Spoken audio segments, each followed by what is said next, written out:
বিসমিল্লাহিররহমানিররহিম। আসসালামু আলাইকুম।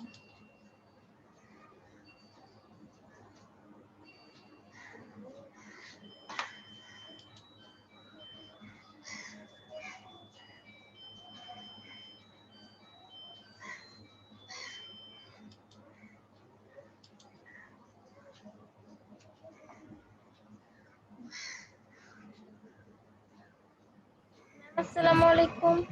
ওয়ালাইকুম আসসালাম। কেমন আছো তোমরা সবাই? ম্যাম আলহামদুলিল্লাহ, আপনি কেমন আছেন? ম্যাম আসসালামু আলাইকুম। আসসালাম।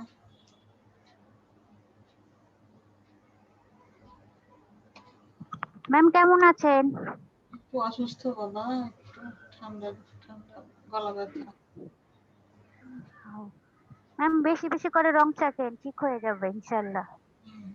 চলো, ঠিক আছে।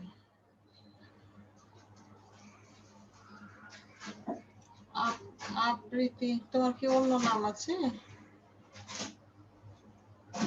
আবৃত্তি, অন্য কোনো নাম আছে কি তোমার? জি ম্যাম। তোমার আরেকটা নাম কি? ম্যাম তাজরিন আক্তার তাজু। ওই জন্য নামটাও পরিচিত লাগছে।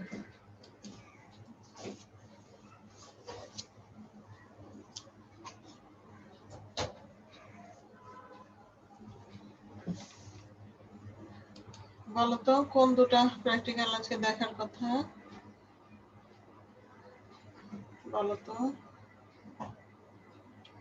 ম্যাম আমি তো আগের ক্লাসগুলো করতে পারি নাই।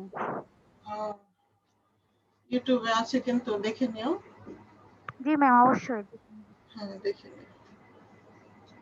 তোমাদের আজকে কিন্তু তোমাদের ক্লাস শেষ, বুঝছো?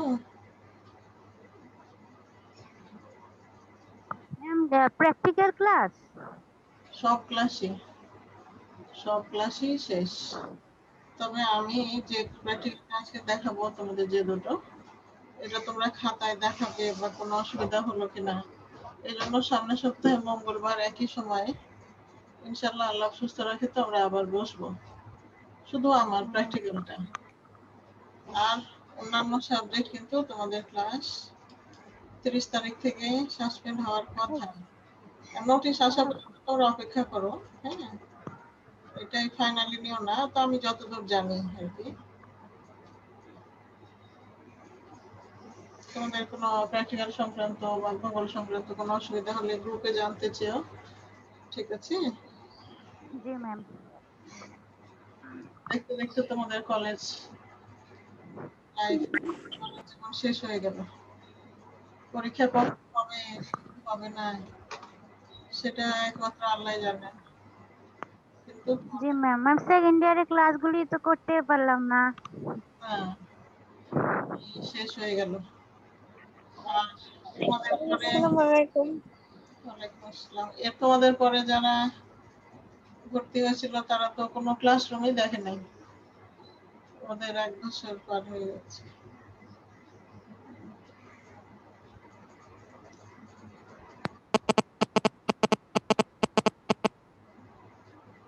আচ্ছা, গত ক্লাসে সেকেন্ড পার্টে একটু শোনো। সেকেন্ড পার্টে তোমাদের 4টা প্র্যাকটিক্যাল, তার মধ্যে গত ক্লাসে আমি 2টা দেখাইছি তোমাদের, মেরুদেশীয় শীর্ষ বিক্ষেপ আর একটা স্তম্ভ লেখচিত্র, ঠিক না? জি মিস। হ্যাঁ, আজকে তোমাদের দেখাবো আজকে দেখাবো এই যে এখান থেকে এটা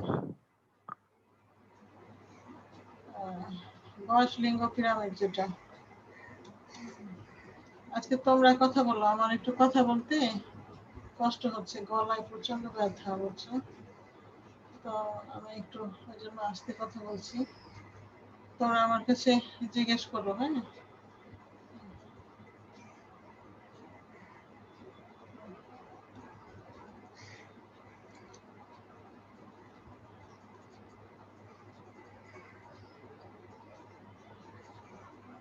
এই যে এটা কি তোমরা বোঝো? বলো তো। একটু কথা বলো বাবা, আজকে যেন আমার একটু কম কথা বলতে হয়, তোমরা বেশি কথা বলো। হ্যাঁ বলো, এটা কি তোমরা পারো? না ম্যাম। না মিস। আচ্ছা, এটা মনোযোগ দিয়ে দেখো, এটা আজকে শিখাই দেবো।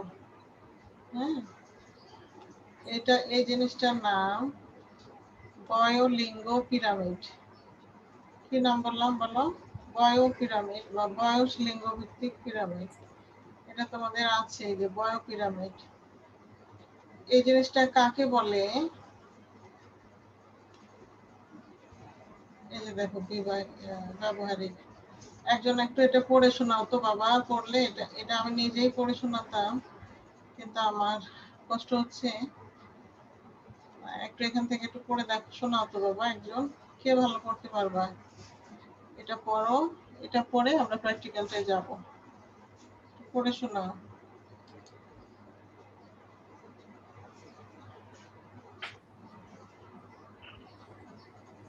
মিস আমি পড়বো। হ্যাঁ ঐশী পড়ো। জনসংখ্যার বয়স কাঠামো। জনসংখ্যার বয়স কাঠামো বলতে বয়স লিঙ্গ সংযুক্তিকে অর্থাৎ একটি নির্দিষ্ট অঞ্চলের জনসংখ্যার বয়স ও লিঙ্গ ভিত্তিক বিন্যাস বা বন্টন করে দেখার নিয়মকে বয়স কাঠামো বলে। মূলত কোনো জনগোষ্ঠীর জীবনকালকে কোনো সময় ব্যক্তির মাধ্যমে ভাগ করে প্রকাশ করাকে ওই জনগোষ্ঠীর বয়স কাঠামো বলে। জনসংখ্যা কাঠামোর দ্বারা যেসব বৈশিষ্ট্য দেখানো হয় তার মধ্যে বয়স, লিঙ্গ, বংশ, জাতীয়তা, ধর্ম, বৈবাহিক সম্পর্ক ইত্যাদি উল্লেখযোগ্য।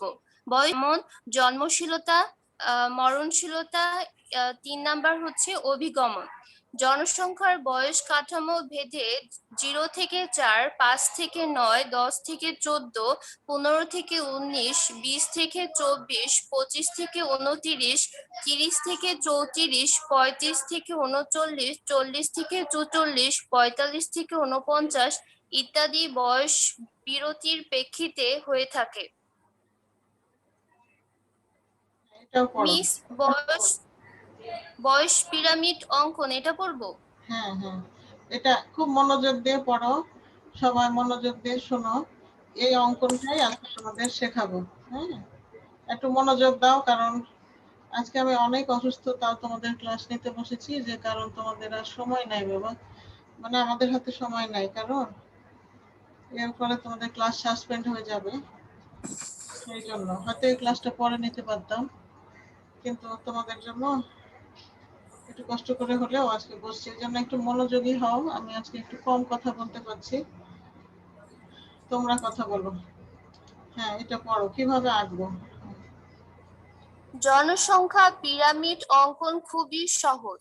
এই পিরামিড অঙ্কন করতে জনসংখ্যা বা তার 1% স্ত্রী পুরুষ 2 ভাগে ভাগ করতে হয়। এরপর ভূমি অক্ষে স্ত্রী পুরুষ সংখ্যা এবং লম্ব অক্ষে বয়স ভিত্তিক বিন্যাস, যার বাম পাশে পুরুষদের বয়স ভিত্তিক আয়তলেখ এবং ডান পাশে নারীদের বয়স ভিত্তিক আয়তলেখ অঙ্কন করে দেখানো হয় শতকরা হিসেবে। একটু থামো। ভূমি অক্ষে স্ত্রী পুরুষের সংখ্যা, একটু ছবিটা দেখো। এটাকে বলে ভূমি। এই যে সংখ্যা লক্ষ্য হিসাবে 10 লাখ, 20 লাখ, 30 লাখ, এরকম 100 লাখ, মানে 1 কোটি। এখানে 1 কোটি। আর ডান পাশে নারী আর বাম পাশে পুরুষ। এখানে কি বোঝানো হয়েছে দেখো, 0 থেকে 4 বছর বয়সী নারী কত, এটা কত হবে বলো তো? 75 লাখ, ঠিক না? বলো। জি মিস। হ্যাঁ, 80 আর 70 এর মাঝখানে, তাহলে 75। আর এদিকে পুরুষ কত? প্রায় প্রায় 80, মনে করো 78 হবে। তোমাদের কিন্তু ক্লাসে একবার বলেছিলাম যে বাংলাদেশে কিন্তু পুরুষের সংখ্যা বেশি, ঠিক না? মনে আছে? জি মিস। বলেছিলাম যে অনুন্নত দেশে মেয়েদের সংখ্যা কম থাকে, পুরুষ বেশি থাকে। কারণ কি বলেছিলাম, দেখি কার মনে আছে কিনা, বলো তো বাবা। কারণ অনুন্নত দেশে মেয়ে শিশুর তেমন যত্ন হয় না। তাছাড়া বাল্যবিবাহ, যৌতুক, নারী নির্যাতন, বিভিন্ন কারণে মাতৃমৃত্যু, এসব কারণে মহিলার সংখ্যা কমে যায়। এই দেখো 0 থেকে 4 জনসংখ্যা হলো 7,638। এটাকে এখানে নেওয়া হয়েছে 7,000 মানে 70, 638 মানে অর্ধেকের বেশি নিয়েছে। আর এখানে দেখো নারী 7,423, এই এদিকে নিয়েছে 7,423। এটা কিন্তু অ্যাকুরেট মাপ নেওয়া যাবে না, কাছাকাছি নিতে হবে। আর এগুলো হলো বয়স, এই দেখো মাঝখানে 0 থেকে 4, 5 থেকে 9। আমাদের দেশে দেখো এটা দেখে বোঝা যাবে 5 থেকে 9 বছরের শিশুর সংখ্যা বেশি সবচেয়ে। দেখতে পাও? বুঝতে পারছো? জি মিস। এই যে 2011 সালের ডাটা অনুযায়ী। আর সব থেকে কম জনসংখ্যা হলো, এই যত বয়স বাড়ছে তত পুরুষ নারী সংখ্যা কমে আসছে। আরেকটা জিনিস দেখো, এখানে 30-এর পরে যে 50-60 পর্যন্ত জনসংখ্যা কিন্তু কম। তার মানে কর্মক্ষম জনসংখ্যা কম। যারা ধরো চাকরি করবে, ব্যবসা আয় উপার্জন করবে, ব্যবসা বাণিজ্য করবে, তারা কম। শিশু বেশি। এখন শিশু যদি বেশি হয়, শিশুরা কি আয় উপার্জন করতে পারে বলতো? পারে না। না, তারা বড়দের উপর নির্ভরশীল। তাই এই জন্য অনুন্নত দেশের অর্থনীতি দুর্বল থাকে। এটা যদি বাংলাদেশ না হয়ে, বাংলাদেশের বয়স না লিঙ্গভিত্তিক না হয়ে কোনো উন্নত দেশের হতো, তাহলে কেমন হতো জানো? এদিক চিকন, মাঝখানটা মোটা, মানে শিশু কম, কর্মক্ষম জনগোষ্ঠী বেশি। এই জন্য ওদের অর্থনীতি শক্তিশালী। হ্যাঁ, এবার বাকিটা পড়ো, এখান থেকে পড়ো। একটি পিরামিডের মাধ্যমে একাধিক জনসংখ্যা বা বিভিন্ন সময় একই জনসংখ্যার বিভিন্ন কাঠামো প্রদর্শন করা যায়। আবার বিভিন্ন জনসংখ্যার জন্য একাধিক পিরামিড পাশাপাশিও অঙ্কন করা যায়। তবে বিভিন্ন বিন্দুর মাধ্যমে একটি পিরামিডের উপর অপর একটি পিরামিড স্থাপন করে দুটি মধ্যকার ব্যবধান দেখা যায়। এবার বয় পিরামিডের গুরুত্ব। হ্যাঁ পড়ো, এটা পড়ো, কেন আমরা এটা শিখবো। কোনো দেশের অর্থনৈতিক ও সামাজিক অবস্থা বোঝার ক্ষেত্রে বয় পিরামিডের গুরুত্ব অপরিসীম। 1, পিরামিডের নিচের অংশ বেশি প্রশস্ত হলে বোঝায় দেশের শিশু ও অল্প বয়স্কদের প্রাধান্য। এক্ষেত্রে সঞ্চয় বিনিয়োগ কম হয়, সম্পদ উৎপাদন অপেক্ষা ভোগের প্রবণতা বেশি হয়, ফলে অর্থনৈতিক ও সামাজিক উন্নতির বিঘ্ন ঘটে। অনুন্নত ও উন্নয়নশীল দেশে এরূপ অবস্থা হয়। 2, অন্যদিকে পিরামিডের মধ্যভাগ স্ফীত হলে জনশক্তিকে যুবক বা পূর্ণ বয়স্কদের সংখ্যা বেশি বোঝায়। এতে কার্যকর জনশক্তি ও কর্মক্ষম জনসংখ্যার প্রাধান্য বোঝায়। এতে দেশের অর্থনৈতিক উন্নতি হয়। 3, আবার পিরামিডের উপরের দিক সরু হলে জনশক্তিতে বয়স্কদের সংখ্যার স্বল্পতা বোঝায়। এতে অনুন্নত চিকিৎসা ব্যবস্থা সহ আর্থসামাজিক সমস্যাকে বোঝায়। অনুন্নত ও উন্নয়নশীল দেশগুলোতে এরূপ হয়। সেসব দেশে সমস্যা সমূহ প্রকট বলে উপরের অংশ সরু হয়। উদাহরণ, নিচের হ্যাঁ হ্যাঁ, নিচের উপাত্তের মাধ্যমে আমরা একটা বয়লিঙ্গ পিরামিড একে দেখানো হলো, এই ডাটাটা থাকবে।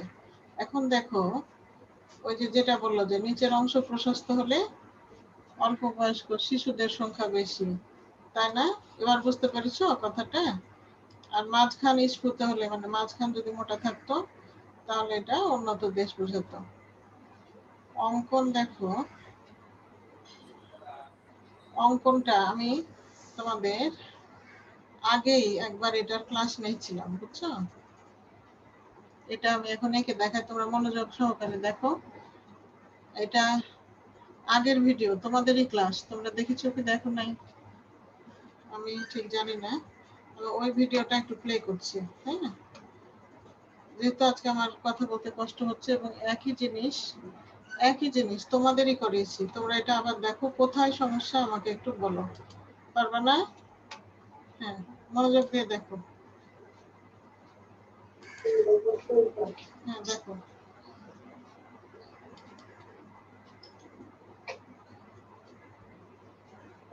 দেখতে পাও? এই যে খাতা এভাবে করতে হবে। মোটামুটি দেখা যাচ্ছে।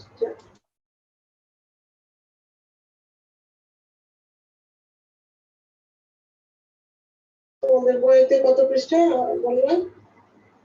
আমার বই 41 পৃষ্ঠা।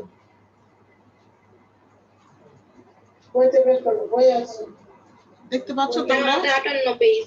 আচ্ছা, 58 পেজ বের করে নিতে। ঐশী, দেখো কি করতে হবে। জি মিস। দেখতে পাচ্ছ ভিডিওটা? তোমাদেরই ক্লাসে যে 1, 3, 21। হ্যাঁ মিস, দেখতে পাচ্ছি। এই ক্লাসে কি তোমরা ছিলে? করেছিলা ক্লাসটা? মনে নাই নাকি? আচ্ছা, এখন দেখো, আজকে আমি আবার এই যে তোমাদের দেখাতাম বোর্ডে একই জিনিস, কিন্তু আজকে আমার খুব অসুস্থতা বাবা, আমার খুব গলা ব্যথা করছে, কথা বলতে পারছি না, এই জন্য তোমাদের প্রসেসটা দেখো, ভিডিওটা দেখাচ্ছি। মাপটা তো সরাসরি ছাড়া হবে না, তাই না? এখন প্রসেসটা দেখো। নিচে আগে একটা এরকম সোজা দাগ দিতে হবে, তারপর উপরে নিচের দাগটাই কোনো পরিমাপ থাকবে। হ্যাঁ, মাপ তো থাকবে। মাপ আছে, আমি বলছি। তোমরা ইউটিউবে একটা খুঁজে পেয়ে ক্লাসটা, এটা কিন্তু আছে প্র্যাকটিক্যাল সেকেন্ড পার্ট। জি ম্যাম, আছে। হ্যাঁ, তো 6-7 ইঞ্চি নিয়েছি, 6-9 ইঞ্চি নিয়েছি। ওখানে দেখো মাপ সহ বলা আছে। এখন আমি মাপ সহ বলতে গেলে পুরো একটা ক্লাস লাগবে, বুঝলেন? আর যেহেতু এটা ক্লাস দেওয়াই আছে ইউটিউবে, তোমরা যাই তোমার খুশি দেখতে পারবে। ওখান থেকে একটু দেখো কোথায় অসুবিধা হচ্ছে, এটা আমাকে ক্লাসে জিজ্ঞেস করো। যদি রাস্তাটা এঁকে রাখতে পারো, আর আমি কলেজ করলে চশমা বলতে দিতে পারি, তাহলে তো তাড়াতাড়ি হবে। যাই হোক, নিচের অংশটা আগে থাকতে হবে। খাতা দেখলাম 9 ইঞ্চি মতো আছে। এরপরে এখানে দাগ কাটতে হবে 16, 10, 20, 30, এরকম করে 100 পর্যন্ত, 40, 50, 60, সংক্ষেপে দেখাচ্ছে। এদিকেও একইভাবে 10, 20, 30, 40, 50, 60, 70, বেড়ে যাবে, 100 পর্যন্ত যাবে। এবার এখানে 0 থেকে 4 এই বয়সের জনসংখ্যা কত?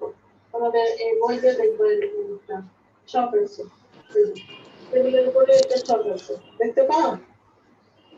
জি ম্যাম। হ্যাঁ, এখানে দেখো 0 থেকে 4 জনসংখ্যা হলো 7638, তাই না? আছে কিনা? তোমাদের কত সংখ্যাটা? আমাদের সেম 7638। এটা কিভাবে দিতে হবে জানো? আচ্ছা, এদিকে নারী, ডান সাইডে দেখানো হবে নারী, আর বাম সাইডে দেখানো হবে পুরুষ। আচ্ছা, এটা কিন্তু বুঝে নাও একটু, যাতে এখান থেকে যে কোনো প্রশ্ন করলে বলতে পারো। প্র্যাকটিক্যাল খাতায় যে ছবিগুলো তোমরা আঁকবা, যেরকম তোমাদের যখন ভাইবা হবে, এরকম খাতা উল্টে উল্টে দেখবে আর এখান থেকে প্রশ্ন করবে, বুঝছো? কেন প্রশ্ন করে খাতা থেকে? কারণ তুমি এটা নিজে এঁকেছো কিনা এটা যারা এটা নিশ্চিত হতে চায়। অনেকে আছে আরেকজন যদি আঁকায় নেয়, সে কিছুই বুঝে না এটা, বুঝছো? সেজন্য বুঝে আঁকতে হবে যে কোথায় কি দেখাচ্ছেন। তো 0 থেকে 4 পুরুষ জনসংখ্যা হলো 7638। এদিকে দেখো, এই 70 কে ধরতে হবে 7000, হ্যাঁ? আর এখানে 7000 কত? আমরা দেখি 7638, মানে 7500 থেকে একটু বেশি, মানে এখান থেকে খেয়াল করো জিনিসটা। এখানে 70 মানে 7000 ধরা হয়েছে, হ্যাঁ? লক্ষ্য হিসাবে এটা লেখাই আছে, লক্ষ্য হিসাবে তোমাদের বইয়েও লেখা আছে লক্ষ্য হিসাবে। এটা হলো জনসংখ্যা লক্ষ্য হিসাবে 7,638 হলো এইখানে। তারপরে এদের চলে আসবে। এবার এখানকার মহিলা জনসংখ্যা কত? 7,423। তাহলে 7,423 মানে 70-এর পরে 500 হলে বুঝবা যে 70-এর পরে আরো অর্ধেক। তাহলে 400 মানে আর একটু কম, অর্ধেকের একটু কম। হ্যাঁ, অর্ধেকের একটু কম। এভাবে নিতে হবে একটু দাগগুলো আন্দাজ করে নিতে হবে। এই গেল একটা। ও 0 থেকে 4 এখানে না, উপরেরটা এখানে, নিচেরটা খালি যাবে। এরপরে বয়স আছে 5 থেকে 9। 5 থেকে 9 এই যেখানে মানে 5 বছর থেকে 9 বছরের জনসংখ্যা কত? 5 থেকে 9 পরে দেখতে পাচ্ছি 9,322। এদিকে চলে যাবে। এখানে আমার 80 পর্যন্ত আছে, 9,322 মানে এদিকে আরেকটু বাড়বে। এইভাবে করতে করতে একদম উপরে যে একদম উপরে আছে দেখো 75 প্লাস, এটা যে কমে যাবে। বুঝতে পেরেছো কি জিনিসটা কি বোঝায়? জি ম্যাম। এরকম ডান পাশে নারী, বাম পাশে পুরুষ জনসংখ্যা। আচ্ছা, এটা দেখে বোঝা যায় দেশটা কেমন। উন্নত দেশে আবার নিচের দিক চিকন, উপরে চওড়া, মানে ওদের শিশু জনগোষ্ঠী কম। বুঝছো? শিশু কম, আর বাংলাদেশে আবার শিশু জনসংখ্যা বেশি। আচ্ছা, 1 থেকে 10 ঠিক আছে?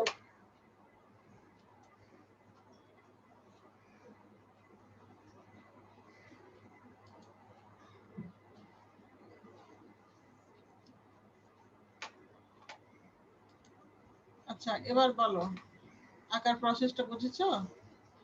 আগের ক্লাস থেকে দেখালাম একটু। বসি জি মিস। এই ক্লাস পাওনি তোমরা, আগে পাওয়ার তো কথা। আমি কিন্তু প্র্যাকটিক্যাল আগেই করেছি, দেখছো? ক্লাসে করেছি। ওটা কত তারিখ ছিল? 1-3 মানে মার্চ মাসে করেছি।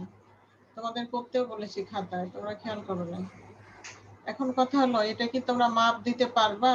মিস এটা করে গ্রুপে দিব। হ্যাঁ, শোনো কিভাবে আমি একটা বুদ্ধি বলি, তাকাও। আমার একটা খাতায় করা আছে এই যে, এইটা আমি স্ক্যান করব, করে তোমাদেরকে গ্রুপে দিয়ে দেব। তোমরা এটা প্রিন্ট করতে পারবা কম্পিউটারের দোকানে, প্রিন্ট করে এটা ছাপ দিয়ে আঁকতে পারবা। কিভাবে জি ছাপ? মিস পারবো। শোনো কিভাবে ছাপ দিবা বলে দিই। ছাপ কিভাবে দিবা বলে দিই।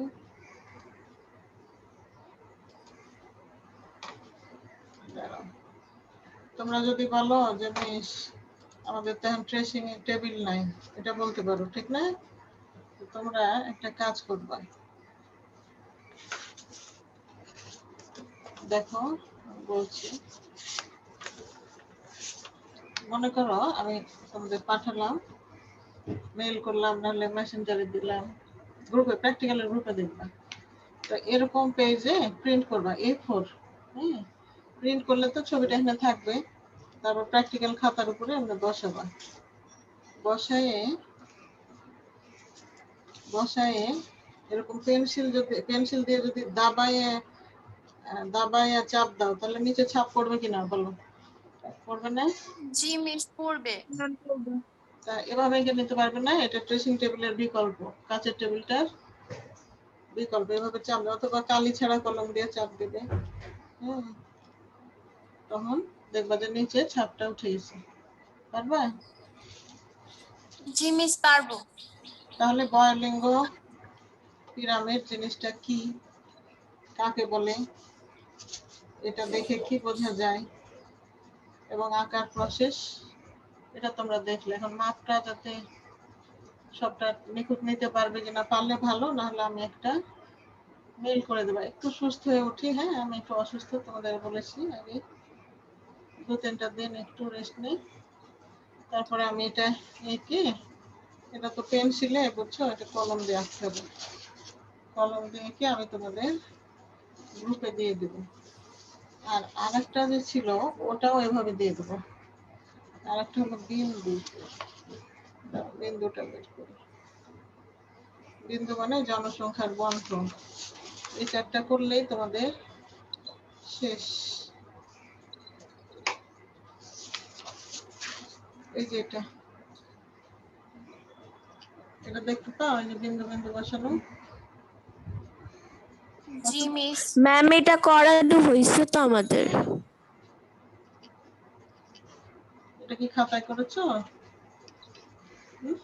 ম্যাম মেইন খাতায় করে নেই, বাট মানে অন্য খাতায় করতে। তাই? শিওর? নিশ্চিত? রাফ খাতায় করেছো? মিস এই যে রং করে আমরা কলেজে করা করিনি। হয়েছিল। না, রং করেছো ওটা তো বিভাগ, এটা আলাদা তো। ও রং করেছো ওটা বিভাগ। আর এখানে যে বিন্দু দেওয়া আছে, বিন্দু হলো বলা হলো এক একটা বিন্দু সমান 1,00,000 জনসংখ্যা। ম্যাডাম এটা কি সেকেন্ড পার্টের? হ্যাঁ, সেকেন্ড কোয়ার্টার। ও আচ্ছা। সম্ভবত করো নাই। তা এটাও আমি তোমাদেরকে মেসেঞ্জারে পাঠিয়ে দিই।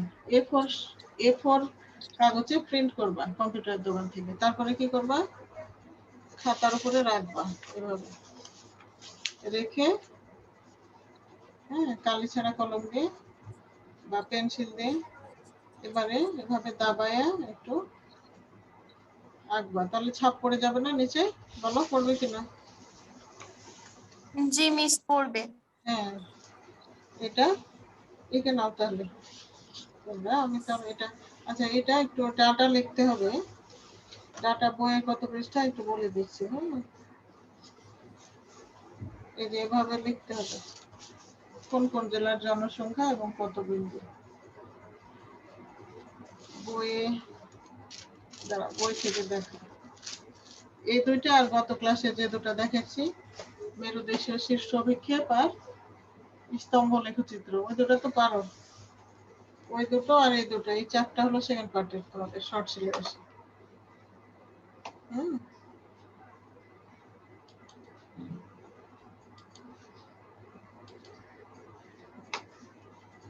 দেখি এই অধ্যায়েরই ওটা, দেখি এখানে আছে কিনা। এই যে দেখো জনসংখ্যার বন্টন, এই দ্বিতীয় অধ্যায়েরই প্র্যাকটিক্যাল ওটা। এই যে আমরা জনসংখ্যা পড়েছিলাম না, নিবিড় অতি নিবিড়, এটা বাংলাদেশের কোথায় কিভাবে আছে এটা দেখাতে হবে।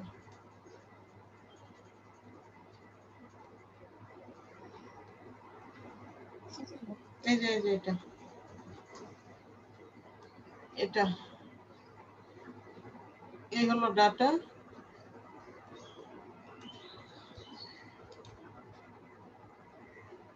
এই যে বিন্দু পদ্ধতি, এই দেখো। আমি একটা কথা, হ্যাঁ অবশ্যই, তোমরাই তো কথা বলবো আজকে, বললাম কথা বলো। ম্যাম আমাদের যে চাকরিটা করানো হয়েছে ওইটা তো হচ্ছে আমাদের শর্ট সিলেবাসে মেবি নাই। না, ওটা দরকার নেই, বাদ দাও। ওইটা তাহলে ম্যাম বাদ দিয়ে দিব। হুম, মানে মেইন খাতা হচ্ছে ম্যাম ওটা তুলবো না। এখন এই যেটা, এই যেখানে লাল দাগ দেওয়া আছে, এই জেলাগুলো টিক দাও। এই জেলাগুলো তোমাদের খাতায় টিক দেওয়া জেলাগুলো এই দাগ টানা খাতার এই পাশে উঠাতে হবে। বই বের করো, এই জেলাগুলো টিক দাও, যেগুলো লাল দাগ দেওয়া আছে। কারণ এখানে দেখো 64টা জেলা দেখানো আছে এখানে। এখন তোমাদের 64টা জেলায় করাবো না, তোমাদের করাবো হলো 21টা জেলায়, বৃহত্তর 21টা জেলা। তোমরা জানো, আগে বলেছি যে আগে 64টা জেলা ছিল না, 21টা জেলা ছিল। 21 জেলা ভেঙে 64 জেলা হয়েছে। তো আমরা এখানে দেখো কি দেখতে পাচ্ছ, এই যে এটা ঢাকা, ঢাকায় দেখো বিন্দু বেশি, তার মানে ঢাকায় জনসংখ্যা বেশি। এই যে দেখো প্রতি বিন্দু 1,00,000 জনসংখ্যা নির্দেশ করে। যেখানে বিন্দু বেশি সেখানে মানুষ বেশি। বলো তো এখানে বিন্দু নাই কেন? বলো বলো তো, এখানে বিন্দু নাই কেন? কথা বলো। মিস ম্যাম জনসংখ্যা এইখানে কম তার জন্য। জনসংখ্যা নেই। কম হলে তো থাকতো দুই একটা ফোঁটা, একেবারেই নাই কেন বলো? চিন্তা করে দেখো, দেখি কেমন ভূগোল পড়লা, কি শিখলা। ম্যাম এখানে সাগরীয় অঞ্চলগুলো। হ্যাঁ, সাগরীয় অঞ্চল এটা ঠিক আছে, উপকূলীয় অঞ্চল, এটাও তো উপকূলীয় অঞ্চল। এখানে তো জনসংখ্যা আছে। এখানে একেবারে সাদা কেন? এখানে কি আছে? কি এমন আছে বলো তো, এখানে কি আছে? এটা কোন জায়গা বলো? ম্যাম প্রাণী আছে সুন্দরবন। হ্যাঁ, সুন্দরবন, ঠিক বলেছো, থ্যাংক ইউ। এই তো ধরতে পেরেছো, আমি ভাবছিলাম না বলতে পারলে ম্যাম ম্যাম একটা কোশ্চেন ছিল, আমাদের তো হচ্ছে চাকতিটা হচ্ছে নেই, তাহলে ওইটা কি মেন খাতায় তুলবো না? না, তুলবো না। মেন খাতায় ওকে ম্যাম। থাকবে মাত্র ফার্স্ট ইয়ারে যা যা করালাম, সমোন্নতি রেখা আর স্কেল, আর ম্যাম, সেখানে জি ম্যাম। বলো। মেরু স্থানীয় সমুদ্রবর্তী শীর্ষ অভিক্ষেপ এইটা কি আছে আমাদের শর্ট সিলেবাসে? হ্যাঁ, গত ক্লাসে করালাম তো, গত প্র্যাকটিক্যাল ক্লাসে, গত মঙ্গলবার এটা মেন করেছি। খাতায়, হ্যাঁ, এটা তো মেন তুলবা। খাতায় তুলবো তাই না? হ্যাঁ, তুলবা। আচ্ছা, এইটাই। তাহলে এখানে সুন্দরবন, সুন্দরবনে কি একটা ফোঁটাও দিতে পারবো 1,00,000 লোক কি থাকে? হয়তো থাকে, কিছু থাকে, ধরো কিছু মৌয়াল মানে মধু সংগ্রহ করে তারা থাকে, কিছু মাঝি থাকতে পারে যারা মাছ ধরে, মৎস্যজীবী, কিন্তু তাই বলে 1,00,000 লোক হয়ে যাবে না, না? বলো তো, তোমাদের ধারণা কি? জি ম্যাম। এই জন্য এই জায়গাটা ফাঁকা থাকবে বিন্দু বসানোর সময়। এই বিন্দু সহ মানচিত্রটাও আমি তোমাদের স্ক্যান করে মেসেঞ্জারে পাঠিয়ে দেবো। তোমরা কি করবা, কম্পিউটারের দোকান থেকে A4 সাইজ কাগজে, নরমাল কাগজ, অফসেটে নেবে না, অফসেট নিলে অফসেট মোটা হবে, তখন এই ছাপ দেবা, যে ছাপ দেওয়াটা বুঝতে পারলা? এই খাতার মোটা কাগজের উপরে রাখবা, রেখে এরকম পেন্সিল দিয়ে বা কলম দিয়ে এরকম চাপ দিবা, চাপ দিলে নিচে ছাপ পড়ে যাবে। তোমরা যারা দাবায় লেখো তারা দেখো না আরেক পেজে লেখার ছাপ পড়ে গেছে। হ্যাঁ, বলো। এইরকম পারবা? এছাড়া কি আর কোনো বুদ্ধি আছে? তোমরা তো আর এটা ফ্রি হ্যান্ড রাখতে পারবে না, কেউ পারবে না এত সুন্দর করে, বলো। তোমরা কথা বলছো না কেন?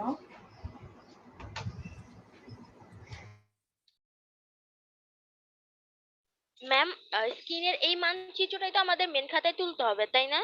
হ্যাঁ, আর আর সেম এরকমই তো, হ্যাঁ, সেম এইভাবেই তো তাই না?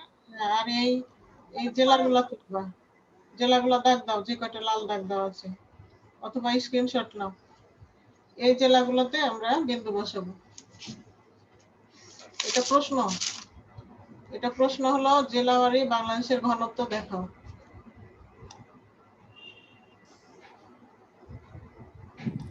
ম্যাম একটু নিচে, নিচে একটু দেখি তো, ছবি তুলতাম।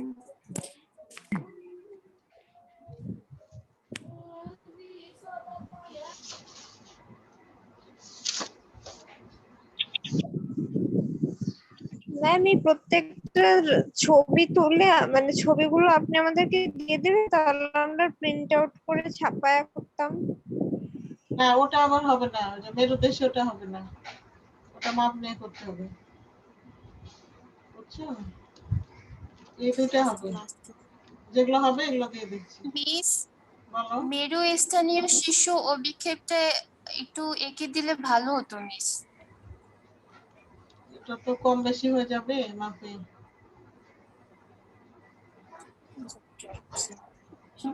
তোমাদের আঁকা নাই মেরুদেশীয় শীর্ষ অভিক্ষেপ? তো আমার মনে আছে, সবার রাফ খাতায় আমি সাইন করেছি বেশিরভাগ। হ্যাঁ মিস, আঁকা রয়েছে কিন্তু অনেক দিন হয়ে গেছে তো, তার জন্য আঁকাটা কেমন যেন ভুলে গেছি। তো ক্লাস দেখো, গত ক্লাসে তো আমি আঁকালাম। ওটা হবে না, যেটা মাপের জিনিস, মাপ কম বেশি হলে তোমারই খাতা কাটা যাবে।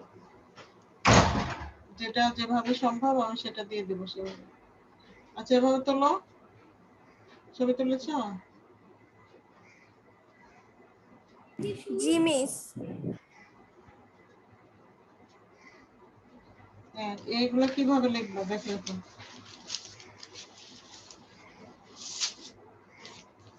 যে জেলাগুলো লাল দাগ দেওয়া আছে সেই জেলাগুলো যেভাবে উঠাবো, দেখতে পাচ্ছ কোথায়? এই যে দাগ টানা খাতা, জি ম্যাম। এই যে দাগ টানা আছে। ম্যাম আবার একটু উপরে স্ক্রল করবেন, হ্যাঁ, আমাদের ছবিগুলো কেটে গেছে। আচ্ছা, বইয়ে দাগ দিয়ে নিলেও তো পারো কত কত নাম্বার।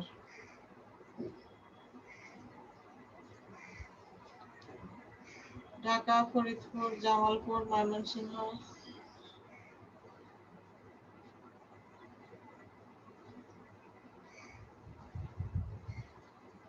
হ্যাঁ ম্যাম, আর একটু নিচে নামান।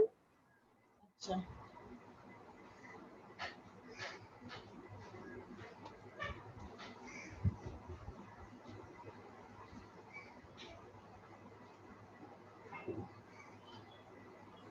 হ্যাঁ ম্যাডাম, এটা হয়ে গেছে।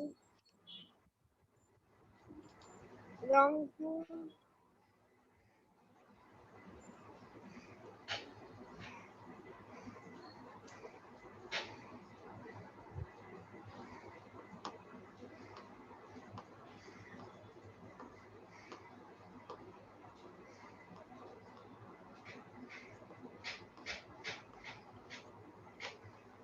হ্যাঁ ম্যাডাম হয়ে গেছে।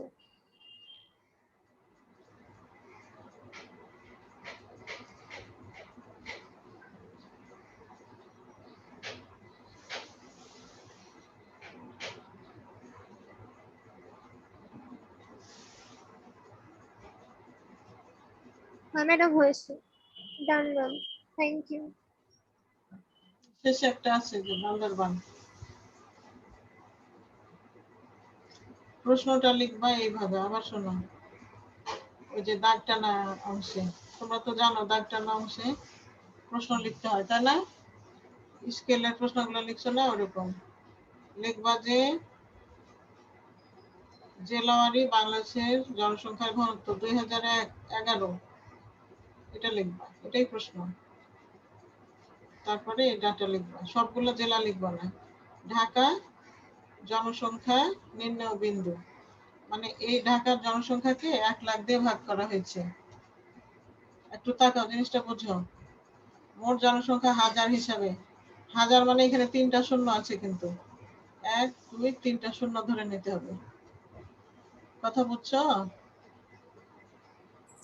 জি মিস। হ্যাঁ, এখানে 3টা শূন্য ধরে নিতে হবে, তাকে 1 লাখ দিয়ে ভাগ দিলে আমরা এটা পাবো 120.44, প্রথমটুকু 19.13। তা বিন্দুর তো আর এরকম দশমিক হয় না, ভাঙা বিন্দু কি দেওয়া যাবে? যাবে না, এজন্য 120টা বিন্দু হবে, গোটাটি ধরতে হবে, রাউন্ডটি, বুঝছো? 120টা বিন্দু ধরতে হবে। আবার এখানে যেমন 22.93, এটা 23টা বিন্দু ধরতে পারো। যদি দেখো যে প্রায় পরের সংখ্যা মিলে যাচ্ছে, তাহলে এটা 23 নিয়ে নিবা। এটা যেমন 19.13, এটা নিবা 19। মানে 0.5 এর নিচে থাকলে মূল সংখ্যাটাই নিবা, আর 0.5 এর বেশি থাকলে 1 বাড়ায় নিবা। যেমন 120টা বিন্দু ঢাকা শহরে বসবে। এই দেখো এখানে 120টা বিন্দু আছে, 1 2 3 4 করে 120টা বিন্দু বসানো হয়েছে। আচ্ছা, আরেকটা প্রশ্নের উত্তর তোমরা আমাকে দাও তো। এটা হলো খাগড়াছড়ি, বুঝছো? এটা রাঙামাটি, এটা বান্দরবান। এখানে জনসংখ্যা বিন্দুগুলা ফাঁকা ফাঁকা কেন? উত্তর দাও। ম্যাম এখানে বসতি কম, এর জন্য। হ্যাঁ মানে অত ঘন বসতি না। হ্যাঁ, এখানে জনসংখ্যা কম। জানো প্র্যাকটিক্যালে না এগুলো এরকম ভাইবা হয়। ভাইবা যদি তোমাদের ফিজিক্যালি ভাইবা হয়, তাহলে এভাবে হবে। বলবে এখানে সাদা কেন, তোমার খাতা উল্টাবে আর প্রশ্ন করবে, তখন কিন্তু আমরা থাকবো না। বুঝতে পারছো? কলেজের টিচাররা কিন্তু থাকবেন না, তোমরা যাবে আর এক কলেজে, সেখানকার টিচাররা তোমাদের প্রশ্ন করবেন।